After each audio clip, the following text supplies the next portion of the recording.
Hello बच्चों, तो चलिए इस प्रश्न को पढ़ते हैं। युग्मों में बताइए कि a बराबर b है अथवा नहीं। a बराबर x, x इस प्रकार है 10 का गुणज है। b बराबर समुच्चय 10, 15, 20, 25, 30 डॉट डॉट डॉट, यानी पद इस प्रकार आगे बढ़ रहे हैं। तो यहाँ पर देखो हमारे पास में दो समुच्चय a और b दिए हुए हैं और हमें बताना है कि a बराबर b है अथवा नहीं। ठीक है, तो प्रश्न में आगे बढ़ने से पहले इस प्रश्न से संबंधित जो मुख्य उदाहरण है उसकी हम चर्चा कर लेते हैं। तो देखो मुख्य उदाहरण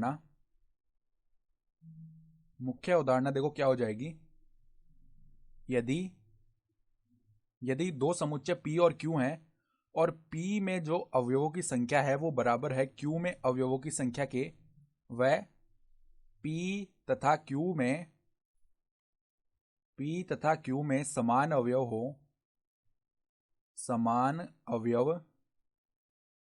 हों, तो हम क्या बोलते हैं कि P बराबर Q ये होता है।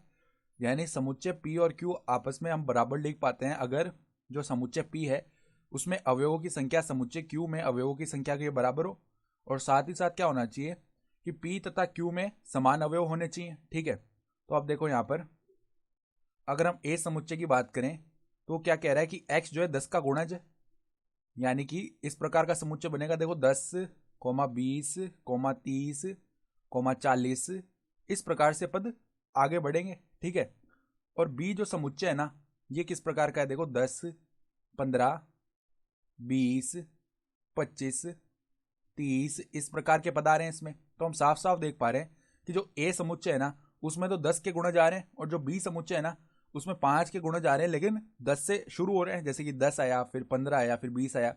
तो अगर हम बात करें देखो 15, 25, 35 ये वाले जो अवयव है ना ये बी में तो है लेकिन ए में नहीं है। तो हम यहाँ से क्या देख सकते हैं, देखो यहाँ पर बी बी के अवयव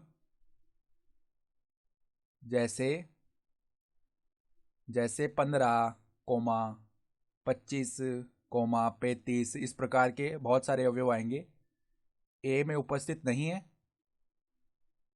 ए में उपस्थित नहीं है।